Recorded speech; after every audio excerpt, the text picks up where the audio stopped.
예, 우리 함께 말씀 보죠. 마가복음 말씀이에요. 마가복음 4장 1절에서 20절까지의 말씀 우리 한 절씩 교독하겠습니다. 예수께서 다시 바닷가에서 가르치시니 큰 무리가 모여 듣거늘 예수께서 바다에 떠 있는 배에 올라 앉으시고 온 무리는 바닷가 육지에 있더라. 이에 예수께서 여러 가지를 비유로 가르치시니 그들에게 이르시되 들으라, 씨를 뿌리는 자가 뿌리러 나가서 뿌릴새 더러는 길가에 떨어짐에 새들이 와서 먹어버렸고 더러는 흙이 얕은 돌밭에 떨어짐에 흙이 깊지 아니하므로 곧 싹이 나오나 해가 돋은 후에 타서 뿌리가 없으므로 말랐고 더러는 가시떨기에 떨어짐에 가시가 자라 기운을 막음으로 결실하지 못하였고 더러는 좋은 땅에 떨어짐에 자라 무성하여 결실하였으니 30배나 60배나 100배가 되었느니라 하시고 또 이르시되 들을 귀 있는 자는 들으라 하시니라. 예수께서 홀로 계실 때에 함께한 사람들이 12제자와 더불어 그 비유들에 대하여 물으니 이르시되 하나님 나라의 비밀을 너희에게는 주었으나 외인에게는 모든 것을 비유로 하나니 이는 그들로 보기엔 봐도 알지 못하며 듣기는 들어도 깨닫지 못하게 하여 돌이켜 죄사함을 얻지 못하게 하려 함이라 하시고 또 이르시되 너희가 이 비유를 알지 못할진대 어떻게 모든 비유를 알겠느냐? 뿌리는 자는 말씀을 뿌리는 것이라. 말씀이 길가에 뿌려졌다는 것은 이들을 가리킴이니 곧 말씀을 들었을 때 사탄이 즉시 와서 그들에게 뿌려진 말씀을 빼앗는 것이요 또 이와 같이 돌밭에 뿌려졌다는 것은 이들을 가리킴이니 곧 말씀을 들을 때에 즉시 기쁨으로 받으나 그 속에 뿌리가 없어 잠깐 견디다가 말씀으로 인하여 환난이나 박해가 일어나는 때 곧 넘어지는 자요 또 어떤 이는 가시떨기에 뿌려진 자니 이들은 말씀을 듣기는 하되 세상의 염려와 재물의 유혹과 기타 욕심이 들어와 말씀을 막아 결실하지 못하게 되는 자요 좋은 땅에 뿌려졌다는 것은 곧 말씀을 듣고 받아 30배나 60배나 100배의 결실을 하는 자니라. 아멘. 제가 어느 날 아내와 함께 차를 타고 가던 중에 신호 대기하고 있었어요. 근데 무심코 옆을 봤는데 바로 옆 차선에 엄청 크고 좋은 BMW가 한 대가 쭉 와서 섰습니다. 그리고 좀 있다가 또 한 대의 BMW가 그 바로 뒤에 섰어요. 바로 반대편 차선을 또 보니까 또 BMW가 와서 섰습니다. 그리고 그 뒤에 또 다른 BMW가 와서 섰으며 무슨 동호회도 아닌데 갑자기 제 주변에 다 BMW, 그것도 뭐 차를 잘 모르지만 어쨌든 좋은 차, 비싸 보이는 차들이 와서 섰습니다. 제가 그걸 보고 제가 농담 삼아서 아내한테 나도 BMW 사줘라 라고 했어요. 제 말 듣고 뭐라고 했냐면 저런 차는 그냥 누가 줘도 저 세금 비싸고 기름값 비싸서 못 굴린다고 그 얘기 하더라고요. 농담 삼아 했던 말인데 순간 제 머릿속에 딱 스친 생각이 있었습니다. 그게 뭐냐? 누군가가 저에게 뭐 억대의 BMW나 벤츠를 준다고 해도 그 차를 유지할 만한 능력이 있어야지 그것을 내가 부담스럽지 않게 소유할 수 있지 않겠습니까? 만약에 그것을 내가 할 수 있는 능력이 없다면 그건 뭐 그걸 갖다 팔고 다른 수준에 맞는 것을 사는 게 맞죠. 뭐 고급 차만 그러느냐? 엄청 유명하고 비싼 디자이너의 옷을 누군가가 줬다고 생각을 해보죠. 아무리 비싸고 좋은 옷이라고 할지라도 내 몸이 그 옷을 소화할 수 없다면 몸에 옷이 들어가지도 않는다던가 아니면 들어가긴 같지만 너무 흉측스럽다라고 한다면 그 옷은 그 비싼 만큼의 값어치를 나에게서 하지 못하는 겁니다. 발휘하지 못하는 거예요. 아무리 좋은 걸 공짜로 주더라도 그 가치를 나의 것으로 만들 만한 능력, 그것을 담을 수 있는 그릇이 되는 것이 중요하다라는 것이죠. 오늘 본문 말씀이 이 개념에 딱 들어맞는 말씀이라고 생각을 하는데요. 예수님께서 복음을 가르치실 때 자주 사용하신 방식이 비유라는 방식입니다. 비유. 당시 일반인들도 쉽게 알아들을 수 있도록 예수님은 실생활과 관련한 비유의 말씀을 자주 들려주셨어요. 예수님이 자기의 어떤 지식을 사람들에게 이렇게 잘난 척하려고 말씀을 전한 게 아니기 때문에 한 사람이라도 더 이 말씀을 듣고 또 깨달을 수 있도록 하시기 위하여서 비유를 많이 사용하셨기 때문에 비유는 그 사람들 누구나 듣더라도 그 사람들의 실생활과 문화와 그 환경과 자연과 이 모든 것 안에서 쉽게 이해할 수 있는 것이었죠. 비유라는 것은 파라볼레라고 하는, 헬라어로 파라볼레라고 하는데 합성어요. 무엇 곁에 옆에라고 하는 파라와 그리고 본래 이 동사의 원형은 발로라고 하는 단어인데 이것은 던지다, 뭘 던지다. 그러니까 뭐 곁에 던져놓다라고 하는 것인데 두 개의 어떤 개념을 던져놓고 그 두 개의 연관성을 가지고 알기 쉽게 표현한 것, 가르쳐주는 것이 비유죠. 그래서 우리가 성경의 비유를 보면은 무엇은 마치 무엇과 같다 이렇게 말씀하세요. 오늘 본문도 그렇게 설명하죠. 이 비유가 복음서 전체의 무려 3분의 1이 넘습니다. 아주 많죠, 비유가. 대표적인 비유를 준다면 뭐 선한 목자의 비유라든가 뭐 잃어버렸던 양의 비유, 아니면 탕자의 비유, 열처녀의 비유, 뭐 선한 사마리아인의 비유, 뭐 많아요, 비유들. 자연도 그렇고 그리고 사람들, 문화, 여러 가지 것들이죠. 두 개의 개념을 같이 설명했지만, 놓고 같이 이것을 비교하면서 설명을 했지만 때로는 마치 수수께끼 같은 비유도 있습니다. 이해가 안 돼요. 그냥 이 비유의 말씀만 딱 들었을 때는 이걸 해석해 주기 전까지는 왜 이 이야기를 하셨는가 모르는 비유도 있죠. 그게 바로 오늘 대표적인 것이 오늘 본문의 말씀입니다. 2절에서부터 8절까지 예수님께서 먼저 하셨던 비유의 내용을 쭉 들어도 사람들이 무슨 얘기인지는 알겠어요. 하지만 이 이야기가 왜 하신 것이냐, 무슨 의미이냐, 여기에 대해서는 사람들이 알 수 없었습니다. 자, 9절에 예수님께서 그래서 이렇게 말씀을 하신 거예요. 또 이르시되 들을 귀 있는 자는 들으라 하시니라. 자, 들을 귀 있는 자는 들으라. 빨간색으로 해놓은 거. 뒤에서 다시 언급할 아주 중요한 개념이니까 일단 잘 기억해 놓으세요. 들을 귀 있는 자는 들으라. 자, 오늘 본문을 통해서 성경에서 아마 가장 유명한 비유 중에 하나이겠죠. 씨 뿌리는 자의 비유를 말씀하십니다. 저는 이 시간에 우리가 씨 뿌리는 이 비유를 통하여서 좋은 믿음의 비결이 무엇인가, 여기에 대해서 한번 생각해 보려고 해요. 자, 먼저 예수님께서 어떤 배경에서 이 비유를 말씀하셨는가, 배경부터 볼게요. 1절을 보면 예수께서 다시 바닷가에서 가르치시니 큰 무리가 모여들거늘 예수께서 바다에 떠있는 배에 올라앉으시고 온 무리는 바닷가 육지에 있더라. 자, 예수님은 30세 이후에 공생애라고 하는 메시아로서의 사역을 시작하였습니다. 그리고 공생애를 시작하신 지 얼마 안 되셨을 때 12명의 제자들을 부르세요. 근데 이 제자들 대부분은 어디 사람이냐? 이스라엘이 이제 길쭉하게 생겼잖아요. 북쪽 지역 사람이에요. 북부의 갈릴리 바다, 엄밀히 말하면 갈릴리 호수죠. 이 갈릴리 바다를 중심으로 해서 그 지역에 살던 사람들이 많이 예수님의 제자가 되었어요. 그렇게 12제자를 부르신 다음에 특별히 이제 12제자 중에서 뭐 베드로와 안드레, 야고보, 요한 각각 형제들인데 이 사람들은 갈릴리에서 고기잡이 하던 어부들이었어요. 자, 오늘 본문은 이들이 고기를 잡으며 살던 그 갈릴리 바다를 배경으로 하고 있습니다. 이 갈릴리 바다 해변가에 예수님께서 거기에 계시면서 사람들을 가르치고 계셨는데 이때 워낙에 많은 사람들이 예수님께 몰려들었습니다. 아마도 이 젊은이가 혜성처럼 등장해서 정말 말씀을 가르치는 것이나 아니면 그 이전에도 예수님께서 병 고치는 능력 이런 거 행하시는데 병을 고치는 능력이나 이런 것들이 탁월하기에 사람들이 누구인가 보고 어떤 말씀을 하는가 듣고 이 배우고자 하는 그런 마음, 신기하기도 하고 궁금하기도 하고, 그래서 사람들이 막 몰려들어왔던 모양이죠. 그래서 예수님 어떻게 하셨느냐, 사람들이 너무 많으니까 이 사람들에게 말씀을 전하기 수월하도록 일종의 강의할 수 있는 환경을 만든 거예요. 그래서 예수님이 갈릴리 바다에 있는 조그마한 어부들의 어떤 배들이 있겠죠. 그 배에 올라 앉으셔서 사람들에게 말씀을 전하셨다. 그리고 그 말씀은 비유였다라고 말씀하는 거예요. 2절에 이에 예수께서 여러 가지 비유로 가르치시니 그 가르치시는 중에 그들에게 이르시되, 자, 예수님께서 여러 비유를 말씀하셨다고 하죠.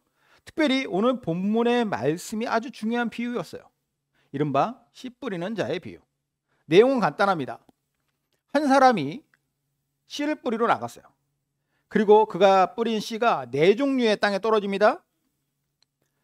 각기 다른 그 네 종류의 땅에 떨어졌을 때에 똑같은 씨가 뿌려졌지만 어떤 땅에서는 이 씨가 그 열매를 맺을 수 있도록 자라나서 열매를 맺었지만, 반면에 아예 씨가 그냥 싹이 트지도 못하고 죽은 씨도 있었고, 싹이 튼 지 얼마 안 돼서 죽은 씨도 있었고, 아니면 조금 자라는 듯 하다가 만 씨도 있었다. 당시 사람들에게는 이게 너무 당연한 이야기였던 걸로 보입니다. 하지만 저는 예전에 이 비유 말씀을 들을 때 이해가 안 되는 거예요. 왜냐? 우리나라의 농지, 우리나라의 어떤 그 상황만 생각하니까 이해가 안 되는 거죠. 제가 어려서부터 봐왔던 농부가 씨를 뿌리는 땅, 혹은 씨를 심는 땅, 밭이죠. 언제나 다른 주변의 땅들과는 경계가 명확하게 되어 있는 곳이었어요. 당연히 씨는 남의 밭도 아니고 길가도 아니고 내 밭 안에만 이렇게 뿌려지거나 심겨지는 것이 맞다라고 생각했을 때에, 예수님께서 씨를 뿌리는 사람이 자기 씨를 길가라던가 돌밭이라던가 가시떨기에 떨어지도록 뿌렸다라고 한다면, 어린 마음에 이 비유 속에 농부는 게으른 자구나 이런 생각이 먼저 들었다라는 것이죠. 왜 아무데나 뿌려? 뿌릴 때 뿌려야지. 아무데나 던지는 게 문제라고 생각했는데, 근데 보니까 이 농부는 하나님이라고 하니 이게 뭐가 문제인가?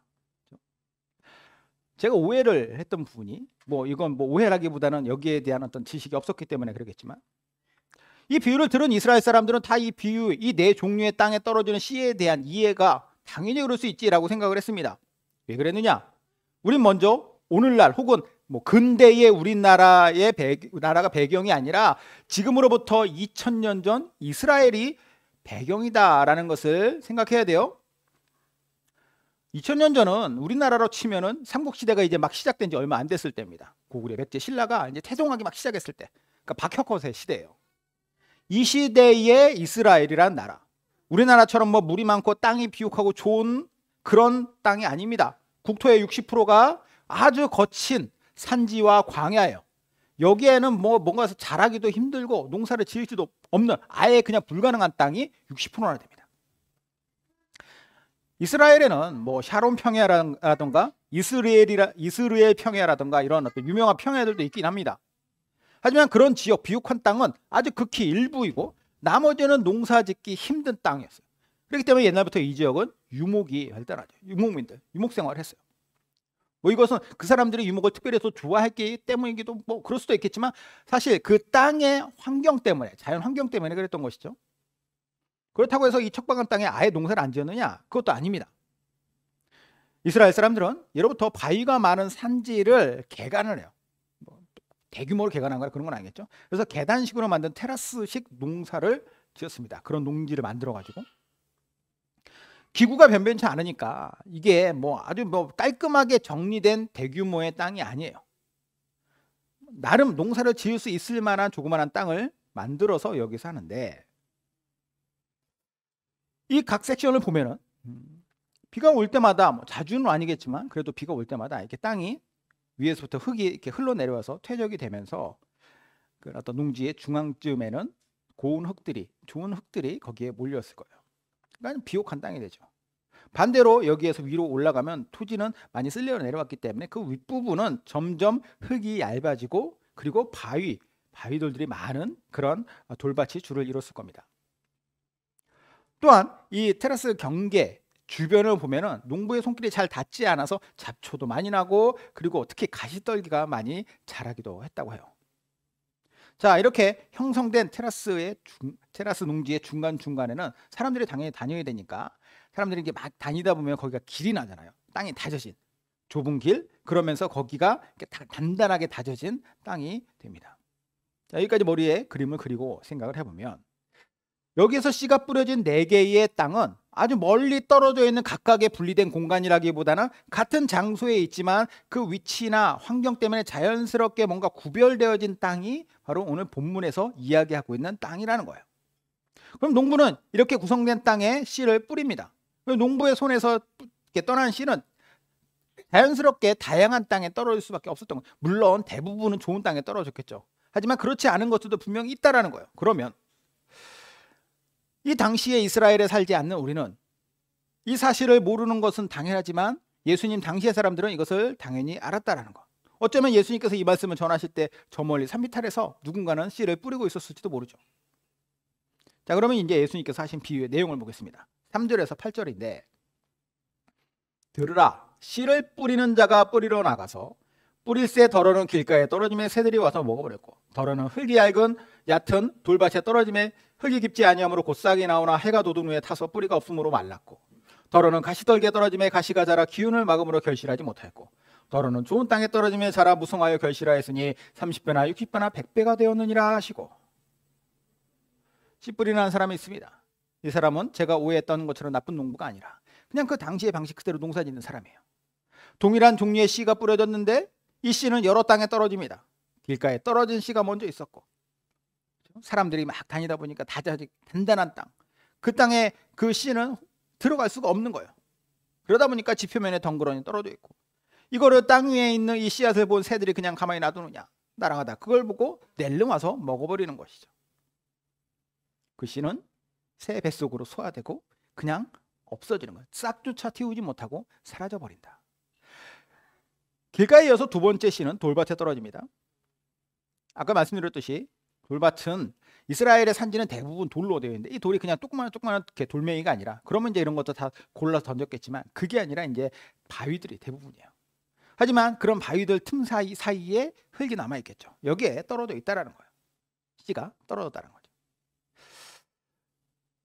얇게 남아있는 그 흙에 씨가 떨어지면 처음에는 뭔가 이제 거기에 씨가 들어가서 싹을 틔울 수는 있는 것 같은데, 이게 뿌리가 없다 보니까 해가 뜨자 이 싹이 텄었던, 이제 막 자라려고 했었던 그게 타서, 이렇게 열기에 타서 죽어버렸다라는 거예요.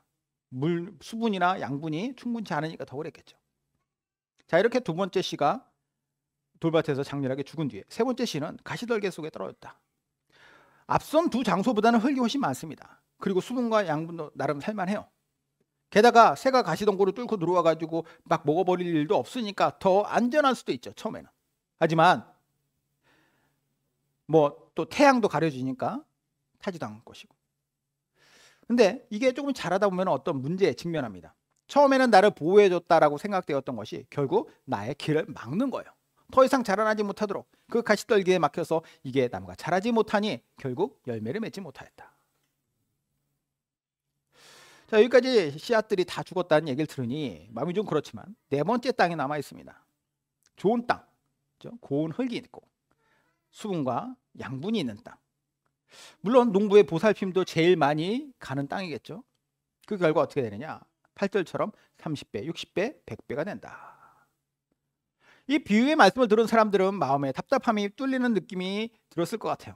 계속 실패만 나오다가 이제 성공의 이야기가 나오는구나. 그런데 여기까지 말씀하신 예수님께서 아까 제가 말씀드렸죠. 기억하라고 말씀드렸던 9절에 들을 게 있는 자는 들으라. 이 말씀을 하고 그냥 거기서 이야기가 끝난 거예요. 사람들은 일단 이 비유가 아주 간단하고 쉬운 당시에 어떤 문화나 환경과 관련된 것이기 때문에 무슨 얘기인지는 알겠어요. 그런데 이게 뭘 의미하는지에 대해서는 몰랐습니다. 아무도 몰랐어요. 의외로 이야기가 뭔가 진행될 듯 하다가 싱겁게 끝나버린 걸로 말미암아서 이렇게 반응하며 돌아가지 않았을까? 뭐 다 아는 얘기잖아. 지금 우리가 이 얘기 들으려고 이 복잡한 사람 많은데 여기까지 와가지고 내가 이 시간 계속 있었던가? 그러면서 돌아갔을 수도 있죠. 자, 일단 이야기가 여기서 한번 마무리되고 이제 장면이 전환됩니다. 10절. 10절에 보면 예수께서 홀로 계실 때에 함께한 사람들이 12제자와 더불어 그 비유들에 대하여 물으니, 자, 이러면서 이제 전환된 장면의 이야기가 나와요. 예수님께서 바닷가 배에 올라가서 말씀을 전하실 정도로 많았던 사람들이 이제 다들 돌아갔습니다. 예수님 홀로 계실 때 남아있던 몇몇의 사람들, 그리고 그들이 12명의 제자들과 더불어서 예수님께 와서 이 비유에 대한 질문하는 거죠. 무슨 의미입니까? 아까 하신 말씀, 그 말씀의 의미가 무엇입니까? 예수님께서 그 말씀 요청을 듣고 뭐라고 하시느냐. 11, 12절.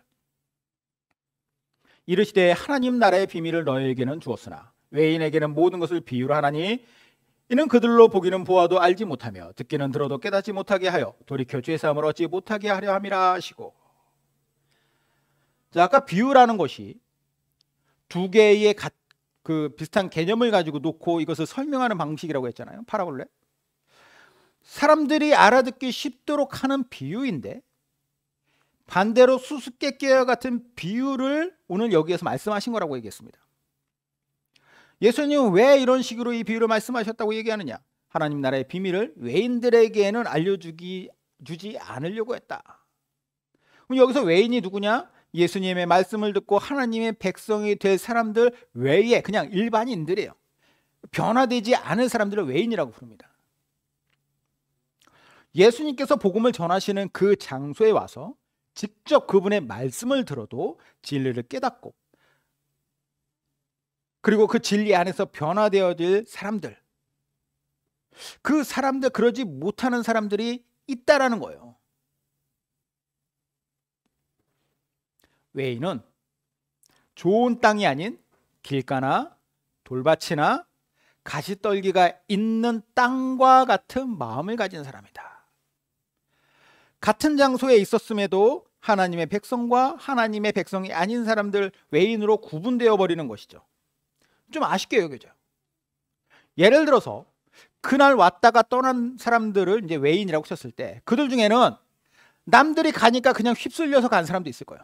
아니면 약속이 있는데 그 약속 시간 때문에 내가 피치 못할 사정으로 돌아간 사람도 있었을 겁니다. 이들이 다 하나님의 나라의 비밀을 깨달을 수 있는 기회를 놓쳤다라는 것은 너무 아쉽죠. 그런데 다시 예수님의 비유 해석을 보면은 이런 사람들이 마치 따박따박 구별된 완전히 다른 땅에 있는 사람들이 아니었음을 우리는 알 수 있어요. 아까 말씀드렸잖아요. 그냥 우리가 생각하는 우리나라의 어떤 농지로 생각하면 안 된다고. 다 구별돼서 여기는 땅, 여기는 밭, 여기는 그냥 길가, 여기는 뭐 아무것도 쓸모없는 곳, 이게 아니라 그냥 뒤섞여 있는 거죠. 큰 구분이 없어 보여요. 서로 가까이 붙어 있습니다. 세상에 존재하는 모든 사람들은요, 다들 비슷비슷하게 생각하고 또 살아가요. 하지만 그들 중에는 길가와 같은 단단한 마음을 가지고서 말씀의 씨가 뿌려져도 그 속으로 들어가서 싹조차 나지 못할 정도로 아예 그냥 마음이 단단한 사람이 있습니다. 사탄이 와서 그 말씀을 그냥 지워버리는, 이 말씀이 기억나지는 못하게, 이 말씀에 대한 개념 자체가 없어지게 만드는 사람, 15절. 이런 사람이 있다라는 거예요. 말씀이 길가에 뿌려졌다는 것은 이들을 가리킴이니 곧 말씀을 들었을 때 사탄의 즉시 와서 그들에게 뿌려진 말씀을 빼앗는 것이. 뿐만 아니라 돌밭과 같은 마음을 가진 사람도 분명히 있습니다. 처음에는 말씀이 들어왔을 때 뭔가 깨달아지는 것 같아요. 기쁨으로 받아들인 것 같다. 그런데 이게 뿌리를 깊이 내리지 못하니까 뭔가 어려운 사정이 생기니 이것을 붙잡지 못하고 말씀의 앞에 내가 순종하지 못하고 그 말씀으로 반응하지 못하는 사람이다. 16, 17절. 또 이와 같이 돌밭에 뿌려졌다는 것은 이들을 가리킴이니 곧 말씀을 들을 때 즉시 기쁨으로 받으나 그 속에 뿌리가 없어 잠깐 견디다가 말씀으로 인하여 환난이나 박해가 일어날 때에는 곧 넘어지는 자요. 이런 사람도 있다라는 거예요. 반면에 가시떨기와 같은 마음을 가진 사람도 있다. 그들 안에는 말씀이 곧잘 들어와서 뭔가 뿌리 내리고 잘 자라나는 것 같아요. 그런데 어느 순간에 염려가 생기고 물질적 유혹과 욕심 이런 것들이 막 생겨나니까 뭐 인간에게 누구나 다 생길 수 있는 것이죠. 근데 이게 가시떨기가 되어서 위를 막아버려서 성장하지 못하게 하는 사람도 있다라는 겁니다. 18, 19절. 또 어떤 이는 가시떨기에 뿌려진 자니 이들은 말씀을 듣기는 하되 세상의 염려와 재물의 유혹과 기타 욕심이 들어와 말씀을 막아 결실하지 못하게 되는 자요. 그럼 가장 좋은 예는 뭐냐? 마지막으로 남은 좋은 땅이겠죠. 그런 마음을 가진 사람. 이 사람은 하나님의 나라의 비밀을 가지고서 이 말씀이 잘 자라나 30배, 60배, 100배의 열매를 맺습니다. 20절에 좋은 땅에 뿌려졌다는 것은 곧 말씀을 듣고 받아 30배나 60배나 100배의 결실을 하는 자니라. 가장 이상적인 사람이겠죠. 좋은 믿음의 사람이 분명해요. 그러면 우리가 다 이런 좋은 땅이 되어야겠을 텐데, 그죠? 어떻게 하면 우리가 이런 좋은 땅이 될 수 있느냐? 좋은 땅이 되고자 하는 마음은 이제 우리에게 있다 칠 때, 그럼 과연 우리 스스로 볼 때 나는 내 마음의 지금 상태는 어떨까 또 한번 생각을 해봅시다. 우리 스스로 보기에 내 마음은 단단한 마음은 아닌가? 길과 같은 마음? 아니, 그거는 뭐 이미 그 수준은 아니라고 한다면, 돌밭처럼 뿌리가 깊이 내리지 못한 그런 어떤 마음은 아닐까? 뭔가 어려움이나 환란이나 이런 것들이 닥쳤을 때 나는 그냥 쉽게 포기하는 사람은 아닐까? 혹은 보기에는 좀 그럴듯하지만 재물이나 염려나 유혹, 욕심 이런 것들에 의해서 그게 나의 어떤 믿음을 막아버리는 그런 가시떨기 안에 있는 그 땅과 같은 마음은 아닐까? 일단 저는 우리 중에 누구라도 그럴 수 있다라고 생각을 해요. 일단 사람 마음 누가 압니까? 나도 잘 모르는데 오직 하나님만 아시죠. 그러면 내가 설사 마음밭이 지금 좋지 않다 할지라도 그냥 그걸로 끝나느냐? 그게 아니라는 거예요. 그런 땅이 되지 않고 좋은 땅이 되어야겠죠. 마음밭을, 구약성경에도 마음밭을 너희 마음밭을 기경하라. 이 마음의 밭을 새롭게 해야겠죠. 우리의 믿음이 좋지 않았다 할지라도 믿음이 좋은 사람이 되어야 돼요. 그럼 그 비결은 무엇이냐? 9절 말씀에서 그 답을 저는 찾을 수 있다라고 생각을 했던 겁니다. 9절 보면은, 자, 아까 뭐라고 했죠? 들을 귀 있는 자는 들으라. 들을 귀 있는 자가 되어야 된다. 그럼 들을 귀 있는 자는 무엇인가? 남들하고 똑같은 말씀을 들었을 때에 남들은 깨닫지 못하는 것을 내가 깨닫는 것이 들을 귀가 있는 사람이냐? 본문에서 그렇게 얘기하잖아요. 다 똑같습니다. 누구나 똑같이 이 예수님의 비유에 대해서 깨닫지 못해요. 하지만 본문에서 들을 귀 있는 사람이 이런 사람이구나 라고 느껴지는 부분, 그렇게 판단되는 사람들, 그들이 어떻게 해요? 홀로 계신 예수님을 찾아가서 예수님, 이 말씀이 무슨 의미입니까? 라고 질문했던, 제자들과 함께 같이 그곳에 갔던 제자들을 포함한 그 사람들. 성경은 이런 사람들을 주변에 몰려들었다가 말씀은 직접 들었음에도 불구하고 아무런 영적 소득 없이 돌아갔던 사람들과 구분해서 이야기하는데, 오늘 본문뿐만 아니라 다른 부분에서도 보면은 이런 사람들이 구별되는 어떤 포인트가 있어요. 그리고 그 구별해서 표현을 합니다. 왔다가 그냥 가는 사람들은 무리라고 하고요, 왔다가 들을 길을 가지고서 예수님의 말씀을 듣고 깨닫고 변화되는 사람들을 제자라고 불러요. 뭐 예수님의 12제자만이 아니라 제자라고 하는 것은 예수님의 뜻을 쫓는 사람들, 들을 귀가 있는 사람들, 들을 귀를 연 사람들. 12제자에 있다고 해서 뭐 모두가 다 똑같이 들을 귀 있는 사람이 있던 것은 아닙니다. 가론 유다 보세요. 12제자 안에 있지만 들을 귀가 없었던 사람이죠. 들을 생각이 없는 거예요. 결국 중요한 것은 무엇이냐? 내가 예수님께 어떤 마음을 가지고 어떻게 그분의 말씀의 씨앗을 자기 마음에 싹 틔우게 하는가? 그리고 내가 어떻게 이것을 잘 자라게 하여서 어떤 열매를 맺을 수 있는가? 이게 중요하잖아요. 결과적으로 보면 이런 과정에서 열매를 맺는 사람들이 바로 제자였다. 그들이 바로 들을 귀 있는 사람들이었다. 척척 알아듣는 귀가 아니라 듣고자 하는 귀였다. 이거 아주 중요해요. 이 사람들이 바로 마음밭을 기경하는 사람들이에요. 그들이라고 해서 뭐 할 일이 없어 남들 다 하는데 남아 있었겠습니까? 그들의 행동은 그의 마음밭의 상태를 이야기해 주는 거죠. 예수님께서는 이런 사람들에게 신나게 말씀을 풀어주셨던 거예요. 오늘 말씀의 제목에 비추어서 한번 결론을 내보죠. 여러분, 좋은 믿음의 사람이 되고 싶습니까? 그 비결을 알고 싶으세요? 좋은 밭이 되는 겁니다. 당장 내 마음밭이 길가인지 돌밭인지 가시떨기 밭인지 이걸 지금 결론 내릴 필요가 없어요. 그것으로 인해 가지고 나는 아무리 열심히 해도 나는 안 돼라고 생각할 필요 없죠. 다들 거기서 거기일 줄 누가 합니까? 다만 중요한 것은 무엇이냐? 마음밭을 기경하는 것이 중요하다고 했어요. 뭘로 기경하냐? 들을 귀를 가지고. 남아서 예수님을 찾아갔던 들을 귀 있는 사람들, 즉 제자가 되는 겁니다. 예수님께 기도로 물어보십시오. 무슨 의미입니까? 뭘 말씀하시고자 하나요? 예수님의 말씀이 깨달아지면 제가 그렇게 따라가겠습니다. 결단하고 따라가는 거예요. 그렇게 제자가 되면 되죠. 그러면 우리는 주님의 능력과 은혜로 내가 내 힘으로 말미암아서 30배, 60배, 100배의 열매를 맺는 것이 아니라 땅은 그냥 땅을 제공하는 것이지. 거기서 열매를 맺는 것은 말씀이라고 얘기하잖아요. 이렇게 우리의 삶 속에 하나님의 열매가 맺히는 것입니다. 말씀의 열매가 맺히는 것이죠. 바라기로는 저 여러분 모두가 이렇게 주님 안에서 좋은 땅이 되어 아름답고 복되고 귀한 열매 맺는 그런 인생 되시기를 주님의 이름으로 축원드립니다.